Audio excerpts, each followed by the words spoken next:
Welcome, everyone. Thank you for joining us for another episode, podcast, and YouTube show of Cory Means Business.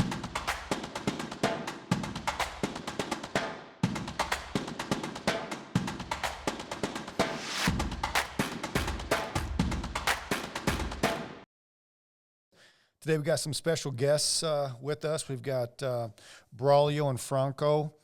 They are from Hermanoz Gonzalez Woodworking, and these guys are a couple of young entrepreneurs that just are getting started in business. So we're lucky to have them because maybe we can kind of save them a few decades of making some mistakes that I know I certainly did. So we're going to go over, obviously, where they're at now, how long they've been in business, and where they're looking to go, and kind of just dissect exactly, what's driving them and what their goals really are. And then we're going to give them some tips on exactly how to accelerate that growth.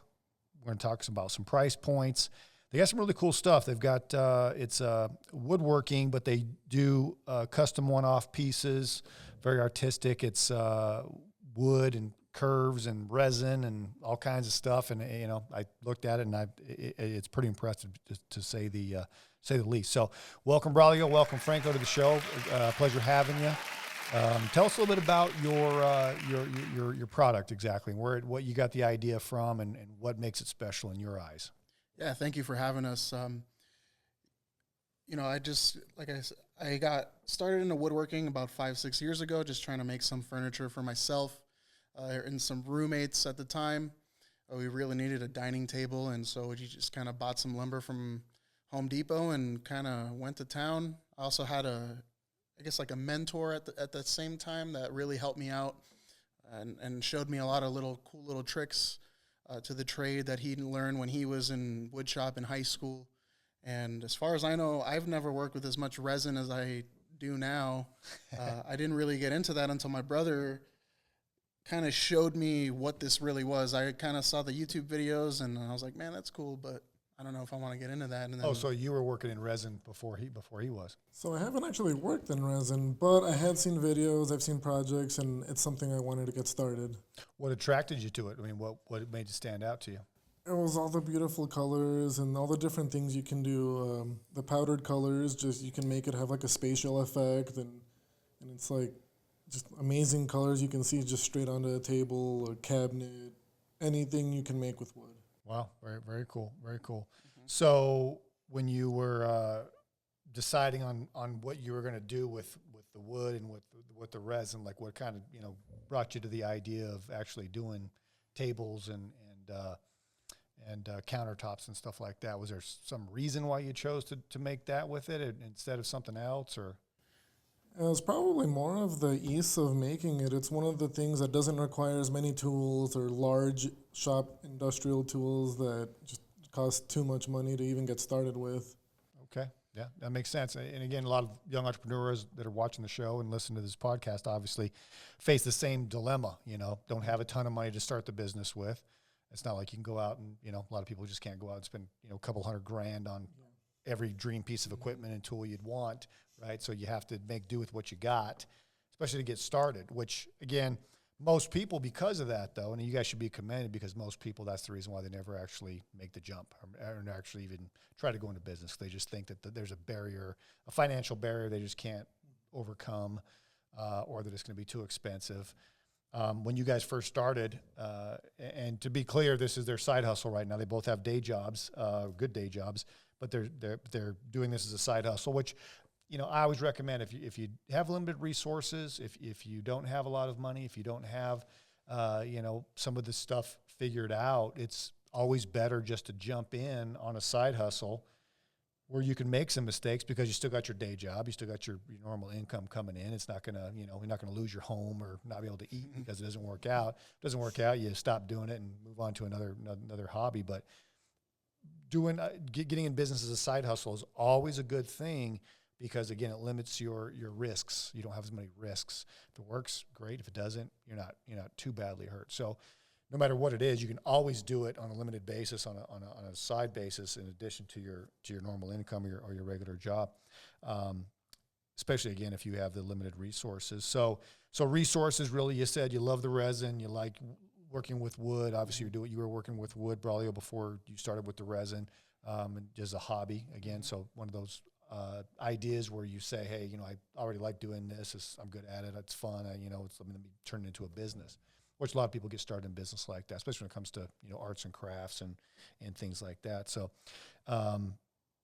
interesting to get the background story on how it, how things happen, what the spark is, right? Yeah. So another spark, I guess, would be the COVID pandemic. Just kind of made everything really boring. So I just kind of hit up my brother, and I was like, hey, I know you've been interested in this. You want to just kind of do it? And it's definitely a lot easier when you're splitting initial tool costs and materials. Right. Mm-hmm. Yeah. Another cost-saving mechanism, obviously, is to bring in a partner. And sometimes it's not easy working with family. How's that been? You guys work pretty good together? No fights yet? Nobody's strangling each other yet? We work pretty well for the most part. We definitely have our disagreements and get upset with each other every now and then, but right. At the end of the day, he's my brother, and sure. I know he wants the same thing that I do. Good. Yeah. I mean, whenever I've seen, family, inter-family business, it's always an extra dynamic to it, just because, no matter what happens with the business, you guys are family, and that's not going away. So there's always a little extra layer to it. But, again, if everybody says, hey, look, I'm going to take my area of responsibility and I'm going to do my part, and the person does their part, it works out really well, because, obviously there's nobody you're going to trust more than your own family. So it can be, again, one of those double-edged swords, but if it's done right, it can be done really well. So, and obviously the Hermanoz Gonzalez doesn't work without the two of you, right? Right. I think you said July you started making them. How many projects have you done so far? Man, we've made a lot. We started with little charcuterie boards just to kind of get our feet wet, because, like I said, I didn't work with resin before. Before we actually started those, I made a coffee table just to kind of get the hang of it. And, we keep that coffee table because there's a lot of imperfections in it. Right. So, but it was kind of something I needed to kind of just get my hands on it. And every day I'm learning new things of what not to do, or maybe what to do. But we started with the charcuterie boards, made different sizes, and we still make them. But eventually, the orders just, I don't know how, just became bigger and bigger. And now we're making bathroom countertops and desks and, What? How do you guys normally come across your customers, or how do your customers rather come across you? What's been that dynamic so far? So I've mainly been marketing on social media. We have our Instagram and the Facebook, and I would post onto the Facebook finished completed projects, and then it would go out on the marketplace.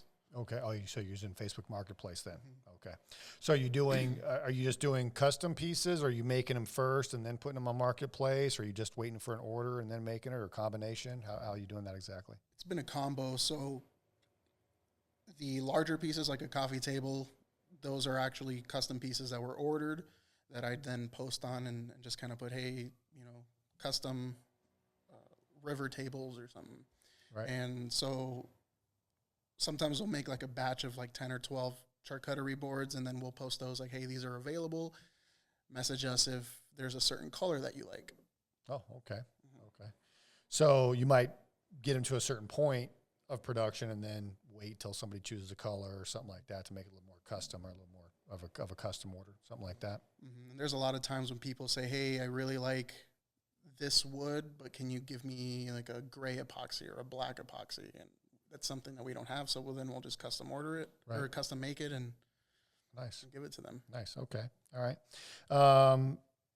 Yeah, it sounds like, there's a lot of pieces that you guys got going on that are pretty smart, obviously intuitive. You guys are smart guys. So the way you're handling some of that stuff, I think is spot on. I'm sure a combination between pre-making some pieces, maybe some smaller ones, selling those, getting those out,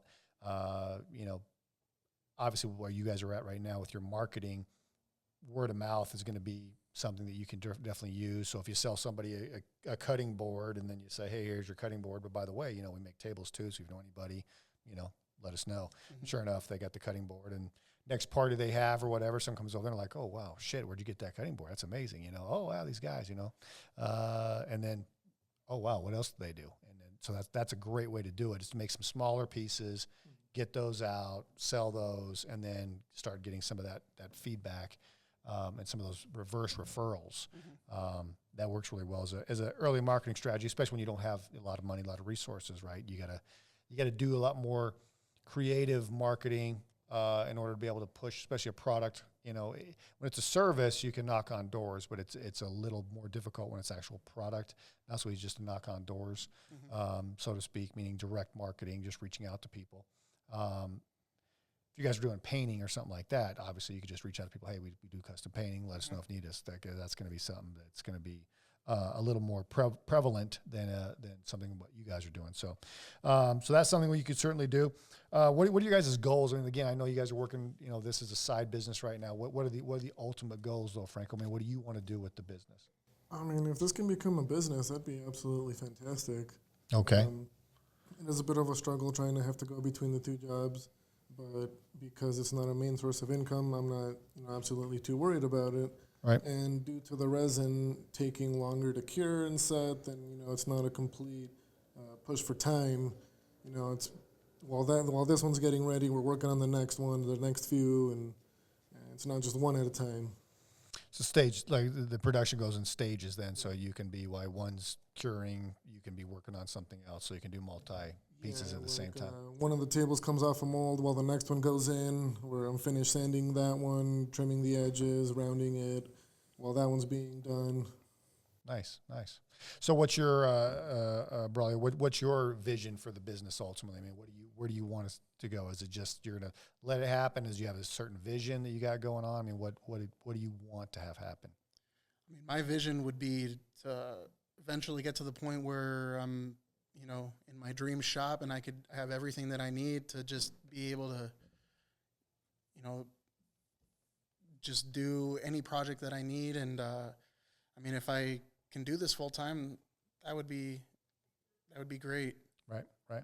Well, that's again, and that's great. And sometimes the goals, especially initially, especially when you're doing something new like this, and it's a side business, it's smart to actually kind of keep the goals a little more manageable versus, we want to become a Fortune 1000 company and, I want to have 800,000 employees, So some people get a little ahead of themselves. So glad to see that you're there at that point mentally where it's like, well, at this point, our goal is to stabilize the business and have it be able to become a full-time thing versus a part-time thing. That's the first step. And again, but it just has to replace your day job, right? So if you're able to make what you're making at your, doing this at your day job, well, then as soon as you can do that, well, then obviously you want to replace the day job. Sustainability obviously is a concern, but if you have something like this that I think is going to be kind of timeless, I mean, it's not really trendy. It's trendy, but it isn't trendy, right? So I know resin work and stuff like that is something that's kind of, it's got a little noise going on about it right now. Again, you guys are the second guest we've had this month that are working with resin. So I know there's a buzz about resin right now. But I see it, looking at your guys' pieces, I mean, stuff's timeless. It's not going to, 5 years from now, 10 years from now, 20 years from now, it's still going to be really cool stuff.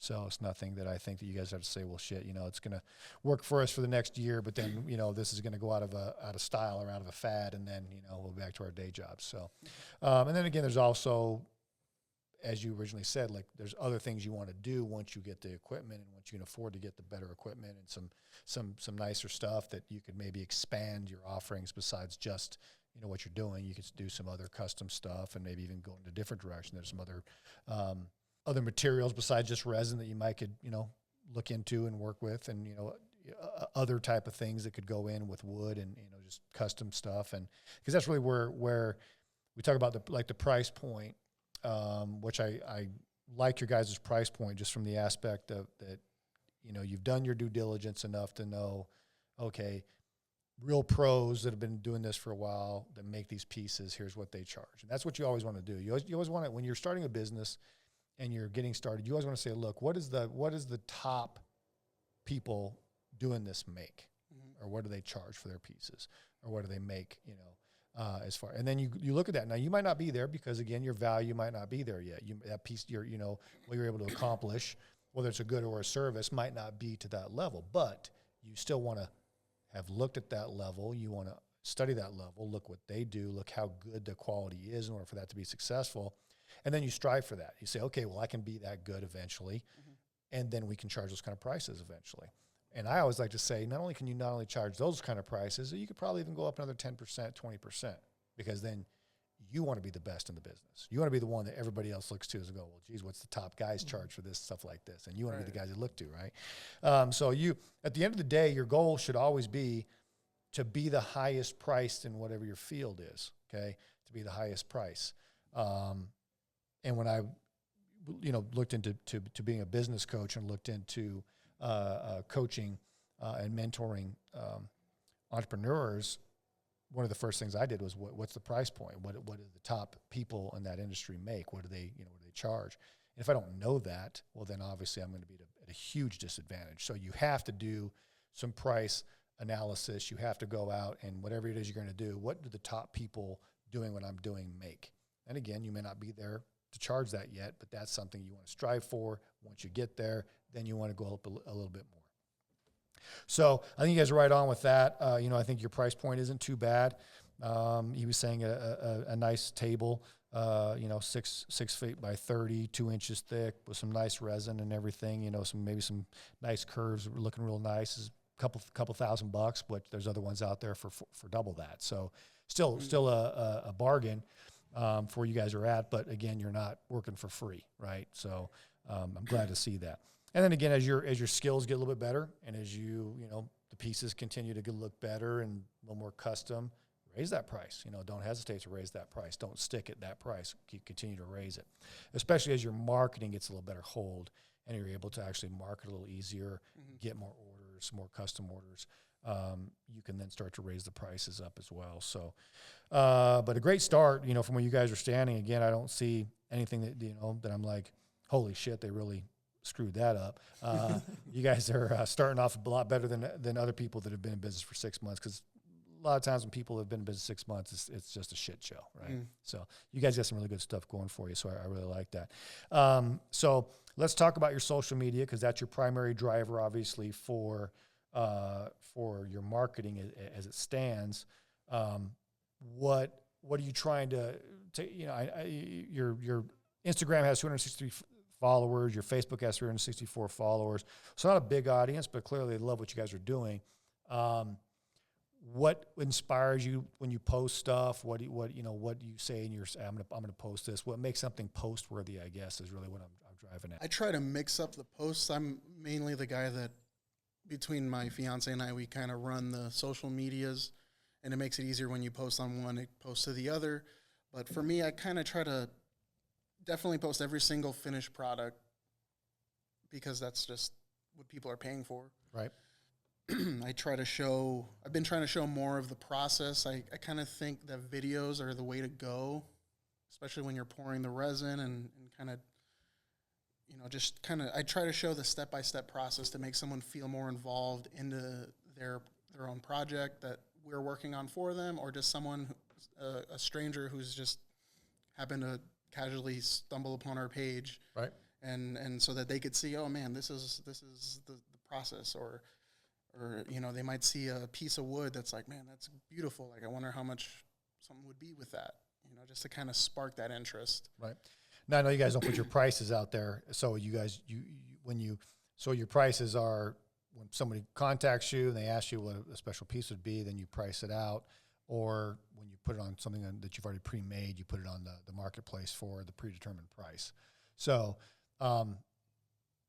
it just depends, because you were telling me that your price is based upon how much resin is going to be used, the linear foot of the wood, which is pretty much square foot, and then the thickness on top of that.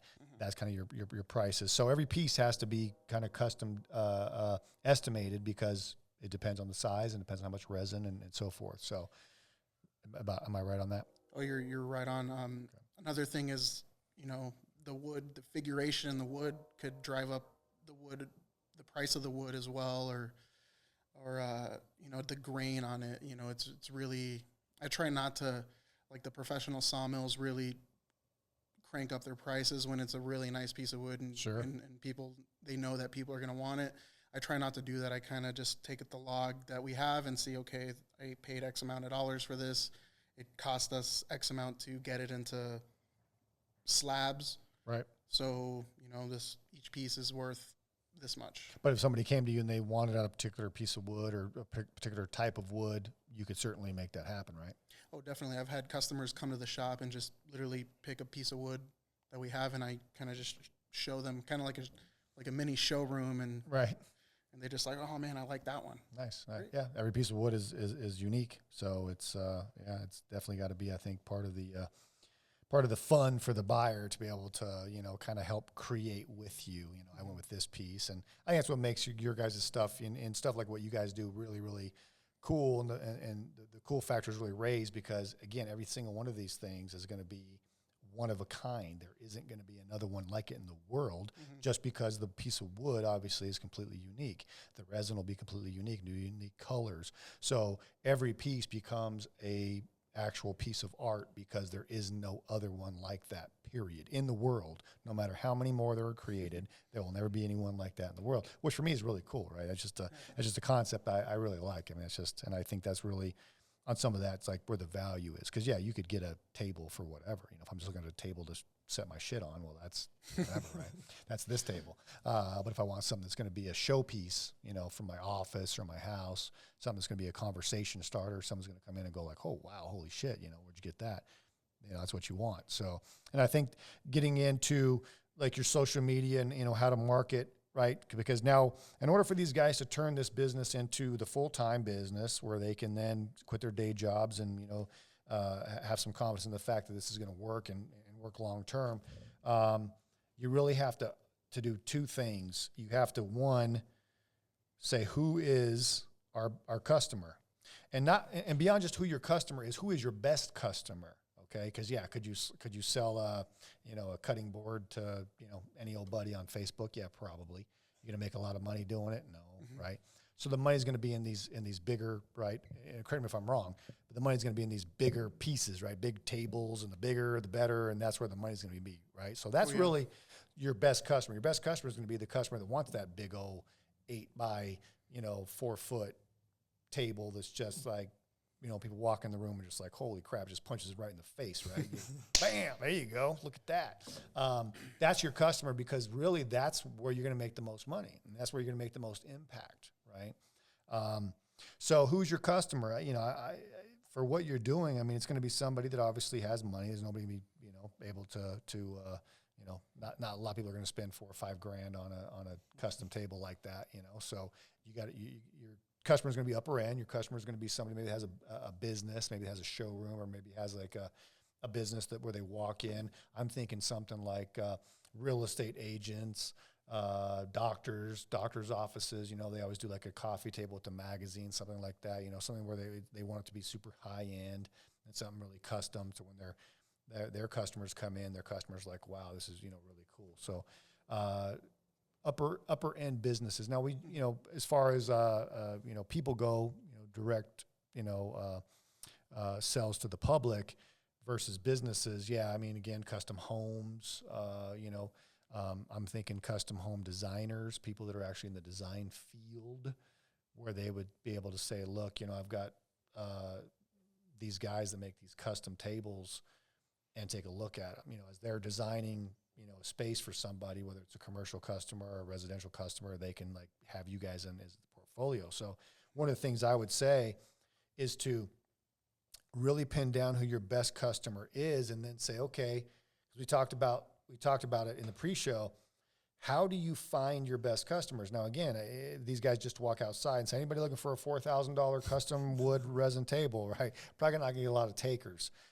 Just because you can't get in front of enough people like that, and you might be getting in front of the wrong people, right? Now, everyone might go like, wow, that's really cool. But when you say like, oh, that's $4 grand, want me to make you one? Oh, nah, that's all right, I'm good. So you have to say, well, how do we get in front the most so that, especially when it's you and your girlfriend, right?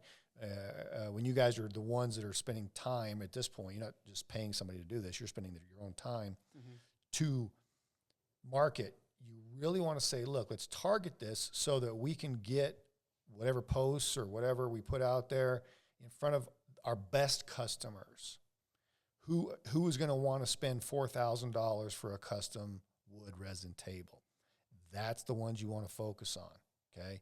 So it's kind of cool to have people comment on your stuff, and but if they're not customers, if they're not people that can be customers, then it's, again, unfortunately, you're kind of spinning your wheels. You follow what I'm saying on that? When you're doing your social media, let me give you a few hacks, right? A few tricks and tips that will really, really help you blow that up. Now, Instagram, for instance, is really, really cool because you can force traffic on Instagram. And here's how you do it. Facebook, a business Facebook page is a little bit different, but Instagram, I'll give you some tips on that one too. But the Instagram is really, really cool because Instagram allows you to follow 7,500 people, okay? Now, I noticed on your Instagram, you have about 263 followers. And I think you're only following like 160 people or somewhere around there, about 170 people.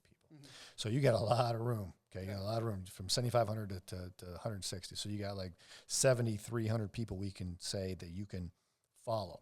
Now, when I say follow, and here's the power in following, right? When you guys are a new business and you're looking to do marketing, you're looking to do it as cheap as you can and just, make it through swag equity because you don't have any resources, really take advantage of this strategy. It works so well. So 7,300 people, if you could get your custom $4,000 tables, and they're only 2,000, I keep saying 4,000 because that's where I want you to be. If you got in front of 7,000 of the perfect people that would be interested in something like that, do you recognize how powerful that would be? Oh, yeah. Okay. So that's what you can do with Instagram, because you can go and you and your girlfriend can say, okay, we're going to follow 7,300 people. We're not going to follow the Kardashians or our favorite band, okay, because they're not going to be interested in your stuff. Instead, you're going to say, who is our perfect customer? And I'm saying real estate agents, doctors' offices, designers, people that are in the home building industry, people that are in the resin, that have interest in resin. I mean, obviously with Instagram, hashtags are really powerful, right? So if you go in and you went into hashtag woodworking Arizona, for instance, okay, then you would get, I don't know, maybe that's a pretty specific hashtag, but maybe like 400 or 500 people that are interested in that. Well, man, talk about getting in front of your perfect customer. These people are already interested they're following the hashtag, woodworking resin or resin woodworking, right? They're going to be interested in what you're doing. So then you go and you follow those 500 people and you interact with their posts. You like their stuff, you maybe you put a comment here and there, you follow them, and now they're going to follow you back, right? Most people, especially if they don't have like a huge following, most people are going to follow you back, especially if they're doing something that you're interested in already, right? So if I already follow this hashtag and these people do this hashtag and they follow me and interact with my stuff, well then, what kind of a monster am I if I don't follow back and interact back, right? Because that's what I'm interested in. That's why I follow this hashtag. So following going in the hashtags, and again, I'm using a very specific example, but you could use woodworking, you could use resin, you could use resin art.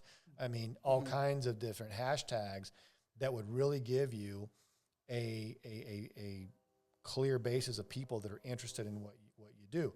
Again, you could also office design, hashtags like that, to where you would be able to get people that are following office design, right? And these people are going to be people that are probably either looking to design their office or they're they design offices, stuff like that. Because I really see like your guys' biggest piece, like a table like this. Could you imagine if I had a table, one of your guys' tables, hint, in here?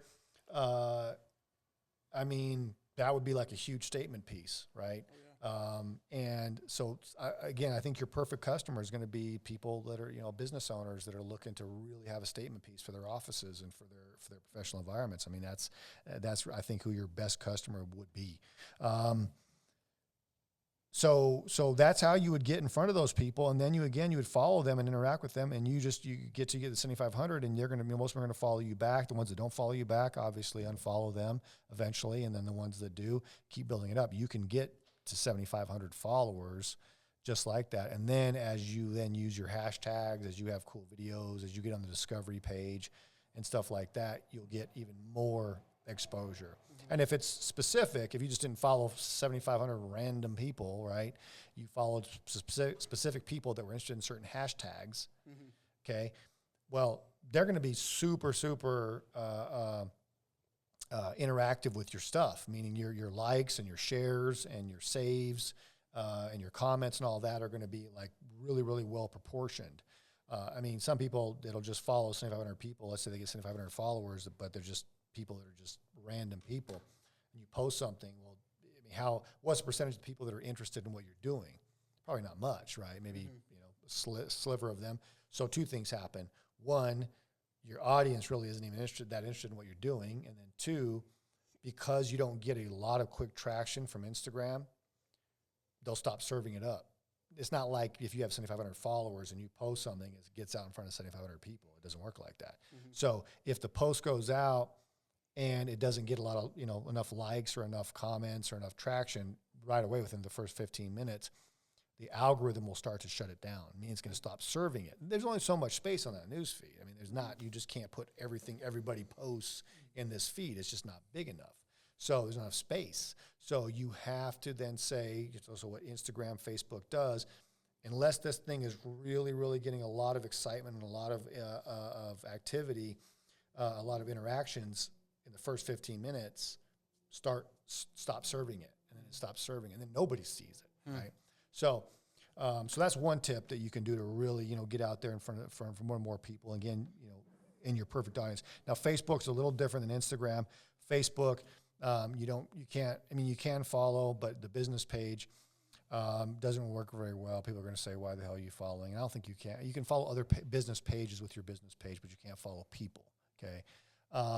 So with that, what you want to do is you want to say, I mean, the first thing you want to do is build your personal Facebook page up as big as you could to 5,000 people, obviously, because Facebook will let you follow 5,000 people or friend 5,000 people rather, and they have to friend you back. And then you invite them to your Facebook page, to your business Facebook page. So, and you typically get, you know, 1,000 people, maybe 800 to like your page. I think you guys are at like 364, so you could easily get to 1,000, which will get you more exposure. Now from there, same thing, the algorithm is going to say if this doesn't play well. Now, Facebook is a total pay to play. You post something on Facebook, even if you have like a good following on your Facebook business page, it doesn't serve it up to anyone organically. I mean, it might serve it up to like your 10 top fans, family members. It's not going to serve it up to hardly any of that list. So Facebook is pay to play. There's no free stuff. Instagram will give you more free impressions. Facebook will not. Facebook, you got to pay.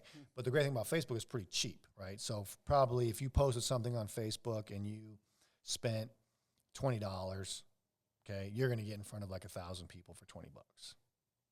And if you targeted them right, if you had them being people that we're talking about, right, they're going to be your best customer, getting in front of 1,000 of them for $20. I mean, you probably get 10 people interested in reaching out to you. So as far as like being able to find the people, it's going to be pretty easy where you guys are at, right? Now, once you become a big business and you got to generate huge, revenue, it's going to be more difficult. You have to start paying, but I think you can get where you want to go right now just organically if you work it right, especially the Instagram and especially the Facebook. Now, again, the other thing to target too would be people just in Arizona for now, where people would be willing to drive to get this table, or you could deliver it, or a delivery charge wouldn't be that much. But I mean, I think probably even around the country. I mean, once you get going, I mean, your market would pretty much be the continental United States, because I mean, even to ship a table like this across the country, I think is only a couple $100. So if you're buying a $4,000 table, you certainly don't mind spending a couple $100 more to get it shipped to you. So eventually, you guys can certainly have customers in New York or wherever, Chicago, wherever, because the table's pretty shippable, right? Yeah. So if you did that and you really said, hey, let's get our, so the other thing to work on will be the skill. Get your skill, and every piece you make, like you said, get your skill up. Get your skill up to where you can start raising the price, right? So it doesn't have to be half of what the top people would charge. Maybe here in a not too distant future, before you transition from your jobs to this, maybe you get to that price point where it's like, okay, we're going to be 75% or 70% of what the top people would make. So really getting your skill set down, getting your marketing strategy going really well, the Instagram and the Facebook, and working that the right way. I think you guys could load yourself up with orders, custom orders on big pieces, and really make a lot of money and do really well, and just continue as your skills go up, continue to raise your price, continue to attack social media. And once you get to a certain point where you no longer have the ability to just sit there and work off of sweat equity, or whether you get enough orders where you spend your time making a table versus working Facebook or Instagram, you'd want to then start paying to get post boosted, to do actual campaigns where you're going to actually run an ad and stuff like that. And then you can start expanding your market to where, you could run into, California, Utah, Texas, New Mexico, things like, do a little regional, maybe the 4 or 5 states around. And then from there, maybe western half the United States.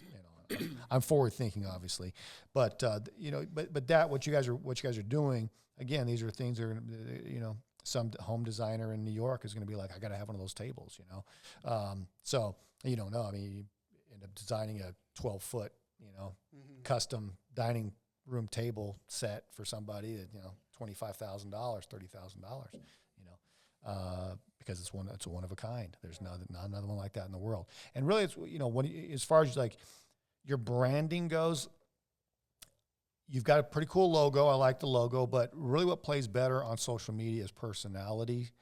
So you want to work your personality into it too, so especially, and again, getting comfortable on camera like this. I mean, I was not comfortable when I first started doing videos and stuff. I mean, we're always like, what do I do with my hands, but you need to get comfortable with it, at least enough to when you like showcase a piece, like, so when you're getting ready to deliver a new piece to a customer, right? So you just finished this new piece, it's getting ready, the customer's going to come pick it up, or you're going to, deliver it to the customer.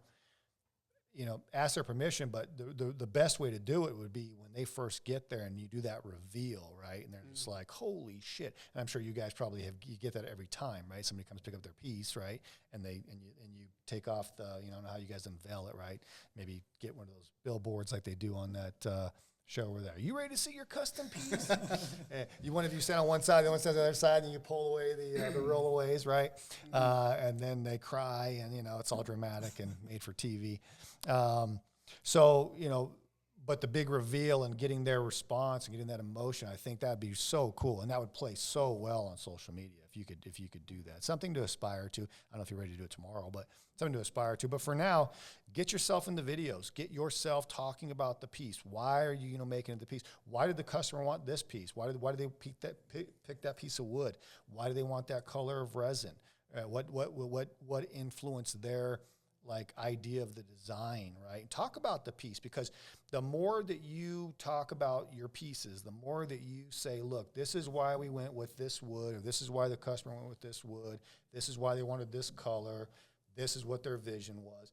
Now when people see those videos, it's in their mind. They're like, yeah, that's really cool. Yeah, I want that too. Yeah, I want to feel like that person feels. And then when you can start actually working the customer into it and getting the customer into the reveal of the piece, imagine how powerful that would play on social media, right? So somebody, I'm thinking outside the box for you just to kind of spark some creativity with you with regards to the marketing, because this is so marketable. I mean, the marketing things that you could do with this is just unbelievable. And then again, it increases the desire for the piece. What's a piece of art worth, right? What makes a Rembrandt worth $50 million, right? Yeah. What makes a piece a Rembrandt worth priceless? What makes these art, and it comes down to the uniqueness of the piece, right? The uniqueness of it, and that's something you got to play up in your marketing. Like, these are one of a kind pieces. No matter how many more of these we make, there will never be another one like this. This is it. This is the one, and that becomes more art than furniture, you know what I mean? Because anybody can go buy a table, but this is art, and you play up the art part of it versus just the table part of it, and now it becomes more valuable. Of course it does. And again, when you start looking into getting some bigger pieces, the price goes up and up and up, and you can really make a lot lot of money. I'm excited for you guys. You can see how excited I am. I already got this all worked out. I got the marketing, I got the sales, I got the price points. We're charging $30,000 for a table. But you can see, hopefully you guys can see the potential that you have, you know, and it just comes down to execution. I really like you guys' initial execution. I really do. Now this transition period where you're going to go from this is a side hustle to this is a business, right? And we're going to replace our day jobs and we're going to do this. Understanding the marketing end of it and at least getting a grip to that point to where you can get the orders, because that's really what it's going to come down to. You guys are, I'm sure, are, you know, I've looked at your pieces. You can make great pieces already. It's the orders that you're going to need. It's the customers you're going to need. And that's completely controllable if you just take control of it, right? It's like everything else. It's completely controllable if you take control of it. If you let it control itself, well, you're screwed, right? And a lot of business owners, unfortunately, even people that have been in business for 25 years, are letting certain aspects of the business, especially when it comes to marketing and sales, control itself, right? I will talk to business owners in my, you know, when I mentor for the banks. I'll talk to business owners who've been in business 30 years. Like, the first question I say, okay, well, how do you go about getting your customers? You know what I hear? Word of mouth. And I just cringe. I'm just like, oh my God, word of mouth. And it's sad because it limits their business, right? And they don't know how to, like, you know, showcase their product, and everybody's afraid of the camera. But if you're going to do social media, and we talked about it in the pre-show, social media is where it's at. It's not going away. It's not a fad. It's not a trend. It's here forever. TV will just continue to be less relevant. Radio less relevant. You know, magazines less relevant. Everything's become less relevant, and social media become more relevant. Now there'll be different platforms, and platforms will come and go for different reasons, but still the ingredients is always going to be the same. On social media loves personalities. You have to put your personality in there. It's got to be Braulio and Franco. They got to know who you guys are, right? Not just, I think of the Diesel Brothers when I talk about brothers. You guys know who the Diesel Brothers are, right? You've heard of the Diesel Brothers? I've heard of them, but big guy, huge on social media. They do custom diesel trucks, right? They do custom, like you bring them your brand new truck and they'll customize it, lift it, and, you know, the exhaust and all that stuff, make it badass, you know, big semi out of your diesel truck. So, but they're huge on social media. They got their own TV show, you know, they make a lot of money, charge a lot of money. Great guys, actually give away a lot of stuff, you know, do all kinds of stuff for their communities. But it's a great example of, like, how powerful personality is, because these guys just look it on social media, just throw it out there, right? Just no fear. And because of that, they've grown a tremendous business. So definitely, you know, look for them for some inspiration. And again, you don't have to do backflips on camera to, like, you know, be interesting. You don't, you know, I'm not doing any backflips here, that's for sure, but hopefully I'm interesting. You just have to be relevant, right? You have to be relevant to what you're doing. Like, the person wants you to talk about the table and the motivation and what goes into it and why this instead of that, right? So they, you know, but they want you to tell them. They want you to tell the story. They want you to tell the story behind the piece. So that's what, you know, as far as working on that, I think for social media, you guys can really, really position yourself well. And then when you start paying, right, once you have that position, you start paying, well, now you really can get in front of a lot of people. And that's really good. You get that huge market penetration. We've covered a lot. Is there any questions you guys have? Anything that comes up? Anything that you guys wanted to ask me about as far as just general business or strategies or anything like that? yeah, like when you're saying to put our personality out there, is it like, should we talk about it in an actual post and have like a 1.5-minute post about what inspired this piece or what led us to, you know, because usually the customer, I'll ask them, like, how do you want it to look? And they're like, I don't know. So I'll just, are you giving me full creativity on it? And usually that's what they do. So it's just kind of either his or my idea. I'm like, hey, this looks cool here, here, and here. Like, what do you think? And so, like, should we do that in like a story or do that in? Well, you know, it might be. That's a great question. You know, what are the things that you'd want to do? And again, this comes down to like fulfillment of the customer. So a great question he has, which is like, when your customer doesn't know what they want, how do you still make them absolutely thrilled, right? Because that's kind of like a slippery slope. If my customer doesn't know what they want and they give me free reign and then I make something they're like, then we got some problems. So even though they might not know exactly what they want, you still got to probe them for like some info, right? So maybe they're not like me. I'm not creative. I couldn't design a damn table, but if you start asking me questions like, well, what are your favorite colors, and what color, what's the room that this is going to go in going to look like, and what are the furnitures in there, and like what kind of colors, and then I can start to develop. Even though I'm not a creative person, like I'll start to develop some kind of a vision, right? And I'm like, well, it's going into a modern home, and it's got big windows, and okay. What are the other colors? What are the colors of your cabinets? What are the colors of your other tabletops? What are the colors of the flooring? And then you can kind of start, okay, well, what would go good with that? Would it be blue? Would it be a green, a purple, right? Because you can do any color, like you said. I mean, just some amazing colors. Like, so what would really like be a wow, but not be in conflict with the rest of the room either, right? Yeah. So that's something you could explore with your customer. And then too, like, do they want, the curvature of the wood? Do they want it straight, a little curvy, one edge curvy, both edge straight, curvy in the middle? Like, what kind of grains do they like? They want, something that's like a little more simple. It doesn't have like, huge, knots in it, or if they want a knottier piece, like, stuff like that, right? They want a really knotty piece. So stuff like that, at least to their input, right? So at least you kind of get that. They had their input. They kind of feel like, I didn't like design this thing, right, and give you a CAD freaking, file, but I had to say in the colors, because the room's going to go into has like this, and I got to say in like the wood and the grain and stuff like that. So just even little stuff like that will help you to develop a better relationship with the customer, make them feel more special, make them feel like, hey, this is really for me. Like, this is really like, again, and increase that value, right? The more you involve your customer with the process, the higher value they're going to perceive, okay? So if somebody says, for instance, I want a table, you're like, all right, cool, I'll make you one. Come back in 2 weeks, it'll be ready. They weren't involved.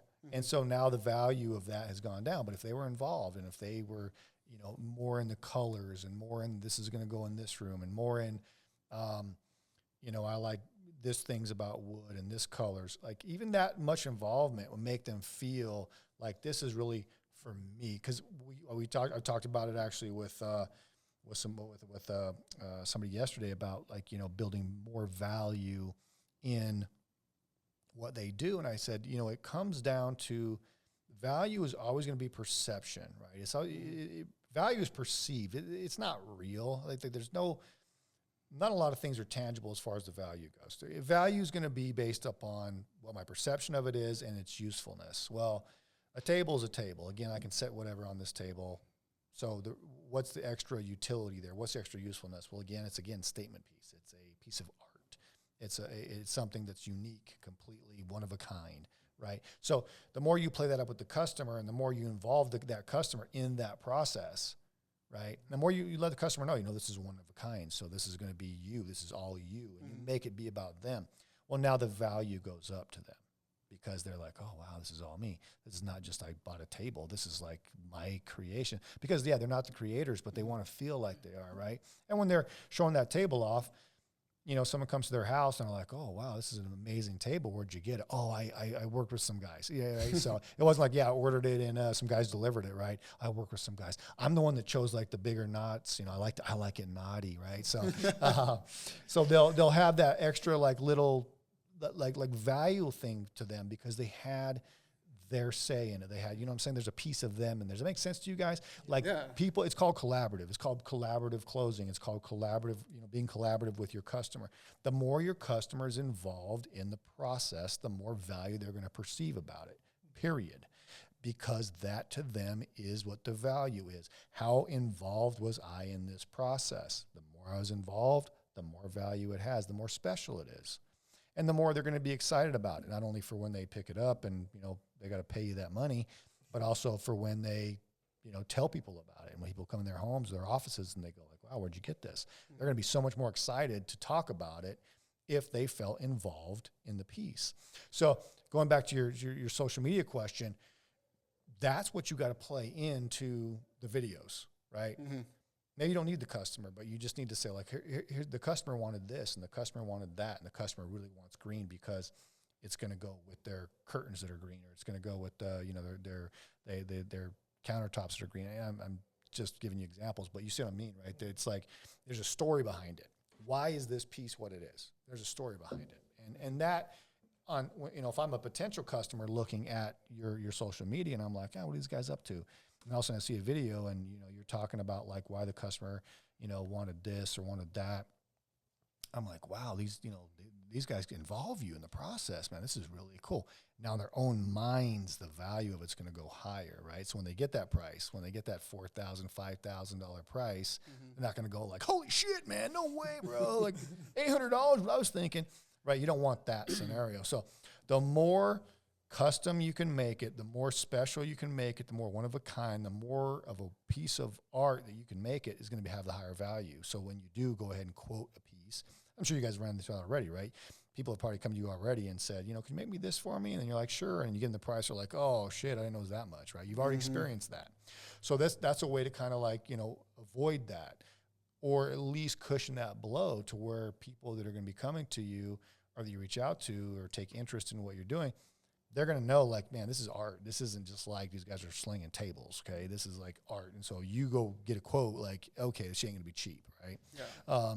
So that's another way too, to build value in what you're doing. And one of the things that I do when obviously I bring on new customers and new clients, because I'm expensive, I'm real expensive. And some people aren't ready for that price point, and so obviously I've got to come with the value in advance to show them, hey, look, this is why I charge what I charge. This is what you get. This is the value of it. It isn't, hey, some guy's going to tell you how to, grow your Instagram. You can get that shit off of YouTube, right? You can just go to YouTube. How do you grow your Instagram? Oh, these 17 people say to do this. That's not, you're not going to pay me for that. You're going to pay me because I'm going to say, what's your situation? What are you looking to do? Let's custom create something specific for you with your input that makes it more valuable for me. So when I go to charge, $2,000, $4,000 an hour for consulting, that's why. Okay. Yeah. Some of this, you could learn some stuff off of YouTube, and I highly recommend it. I always tell people go to YouTube first. When you're ready for something custom for you, when you're ready to have something that's specific for you, that's when you come to me. Right. So kind of the same thing, same thing for you guys in that realm of identity and branding for who you are. Why are these tables this expensive? What makes the value here? It isn't the piece of wood. It isn't the resin. It's the creation. It's the ultimate deliverable. It's the value that you create that's brought on, that value is brought on by your customer as well, not just by you. The table isn't worth that much money to everybody. It's worth that to that person, right? I can charge some people $10,000 an hour, and they're like, that's too cheap. That's too cheap. Other people, I say, I'll do that for $3,000. Oh my God, $3,000 an hour. They haven't brought value. So it's not just me bringing value. They've got to bring value too. Does that make sense? Mm-hmm. So have your customers bring value. They're going to appreciate you more. They're going to talk about the pieces more. And again, as you then describe that on your social media, man, that'll go viral. That's viral stuff. That's stuff that's like people will start crying over, right? Especially if it's inspired by something that's, happened in their past or something, right? Something, maybe they're dedicating it to a family member, like, their mom passed away or whatever. And this is like going to be a remembrance piece. Well, how much value does that have, right? It can be crazy value. So, and they'll appreciate the piece more too. Again, that's what you want ultimately, is you want your customers to really appreciate you. I don't want anybody to ever regret spending $10,000 with me, or, if I charge them $50,000 for a full business plan consult, I don't want them to come back to me going like, shit, Cory, that was a waste of money, man. $50,000 for that crap, right? I want to come back to me going like, that $50,000 I spent with you made me $2 million. Should have charged me more. Like, that's what I want. Right. Yeah. So that's what I strive to provide. So I think you guys got a good handle on it, man. I'm looking forward. I followed you guys on your social media. I'm looking forward to watching you guys grow. Where can people find you guys at? Give us all your stuff. Yeah, you could find us on obviously Instagram. It's Hermanoz Gonzalez _Tucson. Okay. That's our direct link. Right. You could also find us on Facebook, which is just as Hermanoz Gonzalez Woodworking. Okay. And you could shoot us a message for any quotes, or if you have something that you're looking at getting in the future, or you just shoot us a message and see what how we can help you with that. Nice. Well, that's awesome. Again, you guys got nothing but good things ahead of you. I'm sure of it. Everybody in the audience, please like, share, subscribe, especially if you know somebody that's in these guys' situation that you think some of this advice might actually help. Please spread the word. I do these things because I'm looking to help, looking to give back. Not everybody can afford what I charge, so I do this stuff for free to give back. So the more we can spread the message, the more people we can help. And again, I love helping young entrepreneurs, get started and make sure that they're successful. Unfortunately, not a lot of businesses make it very far, and that's unfortunate. And a lot of it has to do with just, again, a little bit of thing, a few things they missed, right? So the more we spread these videos around and the podcast around, the more young entrepreneurs we can help, which is a big deal. It really is. So please like, subscribe, and share wherever you can. Thank you so much for joining us today, and we'll see you on the next one.